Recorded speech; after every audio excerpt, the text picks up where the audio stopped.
तमाम मिशन आपने देखे, लेकिन अब ये कोशिशें मिली जुली कोशिशें, हिंदुस्तान कुछ करता है तो अमेरिका को मदद मिलती है, अमेरिका कुछ करता है तो हिंदुस्तान को मदद मिलती है। ऐसा शुरुआत में नहीं था और शायद यही वजह थी कि कई मिशन भेजे गए और ये मिशन फेल होते चले गए या फिर इनका मकसद साफ नहीं था, ये पॉलिटिकल पिकनिक भर बनकर रह गए। ये रिपोर्ट आपको बताएगी किस तरह से जाया हुई बहुत सारी मेहनत, हालांकि खुशी देती है ये तस्वीरें। अगर थोड़ा वक्त पहले चले जाएं और चांद की तरफ देखें तो आपको पता चलेगा कि हमारे और चांद के बीच जो खिड़की है वो बस जरा सी खुली है। अब तक चांद पर 67 मिशन भेजे गए हैं, जिनमें से बहुत सारे फेल हो गए।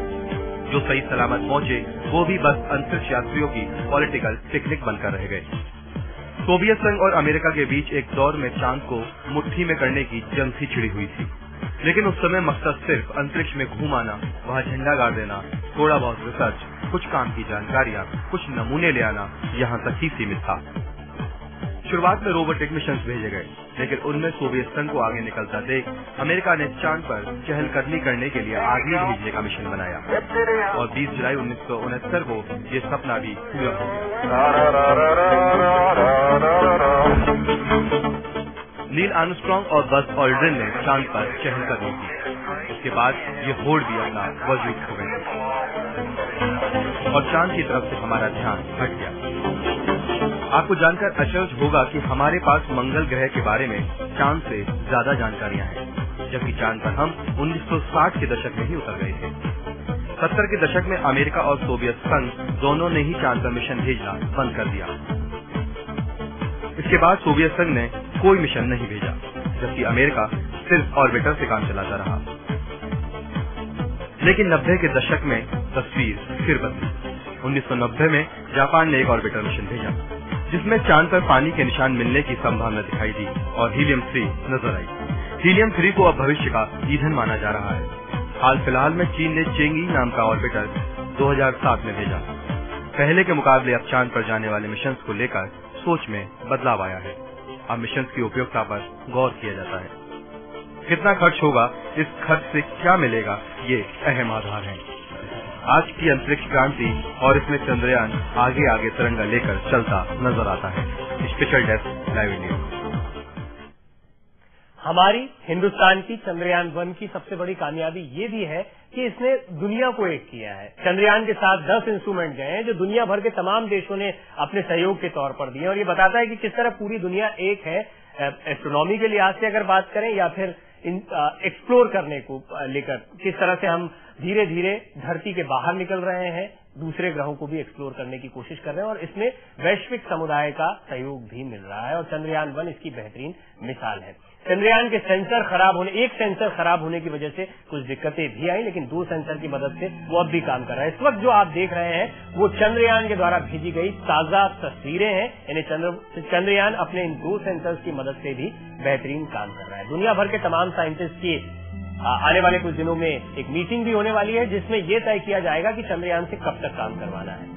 चंद्रयान की उम्र कुछ कम हो सकती है, हालांकि उसके काम की अगर बात करें तो वो 90 से 95% तक काम ऑलरेडी कर चुका है। पहले 100 किलोमीटर के ऑर्बिट में चंद्रमा परिक्रमा कर रहा था, चंद्रयान चंद्रमा की परिक्रमा कर रहा था और वहां से बेहतरीन तस्वीरें खींचकर उसने भेजी है।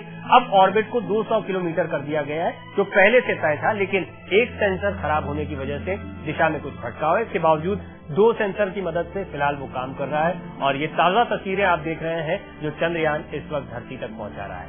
इन तस्वीरों को मिलाकर, इन तस्वीरों की मदद से चांद का एक एटलस तैयार किया जाएगा और साथ ही साथ मिनरोलॉजी यानी वहां पर खनिजों की मौजूदगी के बारे में भी बहुत सी जानकारियां, बहुत सी मदद मिलेगी जो चंद्रयान ने अभी तक तस्वीरें भेजी हैं और ऐसा बहुत सा डेटा पहुंच चुका है धरती पर।